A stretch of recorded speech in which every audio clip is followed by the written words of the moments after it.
We're on the 10th again in the Swinkles.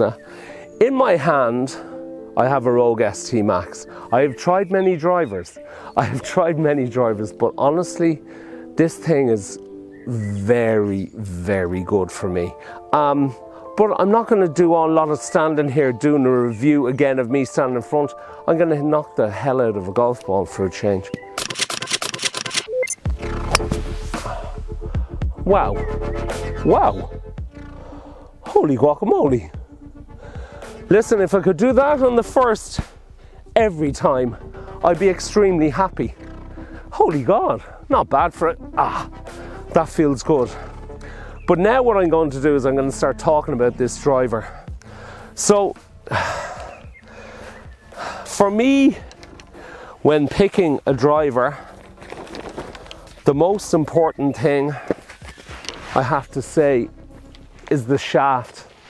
And over the last year or so,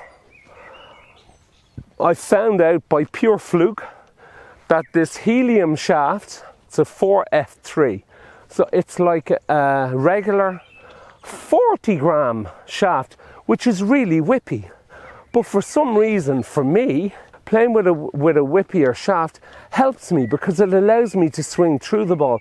If I've got a heavy, stiff shaft, my hands block all the time and it's a pain in the ass. Having the right shaft, and here's the thing, my swing speed is somewhere between 95 and 100 miles an hour. That doesn't mean you need stiff. Mess around with shafts. Try something that's lighter. Try something that's more stiff. I have a guy who's a bit like me. He's got a really high swing speed. His swing speed is 107, 108 miles an hour. He's got a 70 gram regular shaft in. So just because it says regular or stiff, it doesn't really matter. You got to find what suits you, and it has to suit the kind of swing that you have. So what I love, and I was testing out, I've tested a load of drivers. There's some that I kind of like. There's some that don't really kind of work for me. But I was trying out the Mizuno and I was trying out the Callaway. The Mizuno is amazing. When you connect with it, it just goes. And if you like that kind of hard sound and less spin, because I don't spin the ball much, if you kind of like that feeling, it's really, really good. But for me, the Callaway, it's got feeling. I know where I hit it. I know what type of ball I've hit.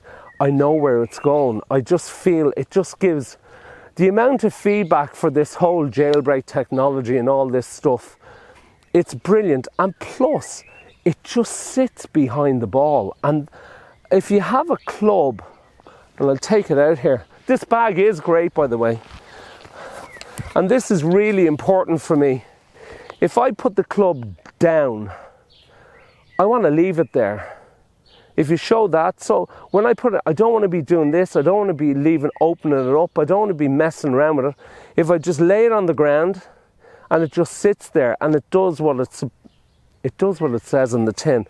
Plus, for me, it looks beautiful. I just love the aesthetics. I just have it on 10.5 degrees standard and neutral. It's just, yeah, it's on 10.5 degrees. The shaft actually is funny because this is normally a 45.5 inch. I've made it a little bit shorter. It's about 45 inches long, so it's half an inch shorter. But you know what, folks, is that if you have a little bit shorter shaft, I don't think there's a pro on tour with a shaft, except for Phil maybe and Bryson, whose shafts are over 44.5 or 45 inches. So a little bit shorter gives you a better chance of hitting it out of the middle of the club, which is always really kind of good. I'm still looking for this golf ball. Now, the other thing about this driver is the grip. And this is something that's really, really important. This is a Lambkin hybrid calibrate grip. So there's a bit like those Align grips. There's a little kind of a ridge underneath that your fingers fall into. I've got big enough hands. I have hands for a mid-size grip because I take an extra large glove. I have hands for a mid-size grip. But if I find, and this is the other thing, be careful with your grips, because an awful lot of people buy grips that feel great, but they're useless for them because they stop their hands moving. So this is actually between a mid-size and a standard. So it's a standard grip plus 2 tapes. So if it goes to plus, so there's 4 tapes between a size. So you've got standard, you've got ladies, men's, mid-size, and jumbo. So here we go. So this is not bad actually.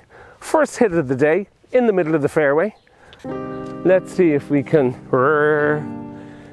knock the crap out of this one again. I don't think it's going to be... Oh, geez, are you okay, Mike? Brilliant. Now, again, it's good. Oh, no. Club slipped in my hand. I'm going to have to do this again. Stay in, you little bastard. Wait 1 second, Mike. Wait a second. The grip is wet, would you believe? Wait a second. So we're going to throw this. So, but what I really, really like about this whole thing and watching these older guys playing is that it's not that they hit the ball that far, but they definitely... Christ, this is on a... Yeah. Try and find a flat piece of a tee box if you're going to hit a ball, because there, me foot was lower. Now, here we go. So probably make shite of this, make a mess of this one as well.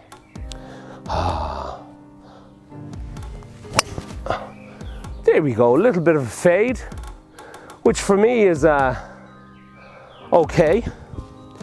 It's grand. It's all right. It's okay. So try and play your game. Do you know? Don't play somebody else's game. Try and play your game. Do you know what I mean? Because, and people will tell you, oh, you can't do this and you can't do that, or you have to do this and you have to do that. You don't have to do nothing. You just have to believe in yourself, in what you think that you can do. Like, I kind of set myself a goal when I started playing a bit better, and I was saying, I want to do this, I'm going to push myself on. And then all of a sudden, if you practice, and if you practice properly, and if you're not too hard on yourself, and never let a bad shot get in the way of your next shot. It's only one shot. Just because I played on Sunday, and I had basically my lowest round in Crossmore. I shot a 75 with a double bogey. Whereas if you let this get in your way and destroy you, then your whole game, oh, I can't do this, I can't do that. You can do anything. Do you know what I mean? If you just put it into it and just enjoy the game. That's what it's about. Because it's beautiful. Like walking out in a gorgeous morning in Swinkelse in Zomeren in the Netherlands on a Wednesday morning before work. I'm going to do all this before work. Happy days. Happy days. What a life. 15 is a bit of a divil because you got a bunker on the right, you've got water hazard coming in, so there isn't a massive area to land the ball. But if you want to attack, you gotta hit the ball about 210, 220 meters carry, which for a lot of people is far enough. So sometimes I try to go with a little bit of, if you can get a bit of a draw and to get through the ball. And that should be absolutely nailed. Yes, we're getting there. We're getting there. I like it. But it's amazing. So it's little things, right? All I have to think for me is to get my hands moving, right? But as well you want to be behind the ball and to stay behind the ball. Too many people are like this with a driver. And then you come down on the back of it and you put loads of spin, and normally it just goes loads of spin and whoosh this way. you want to just try and stay behind the ball and let go. So this is what I've been trying to learn from my good friend Fernand Oster in Crossmore. He's a super guy. He's an absolute tank. He's about 6'4". Have fun, take care, and talk to you all again soon. Bye bye.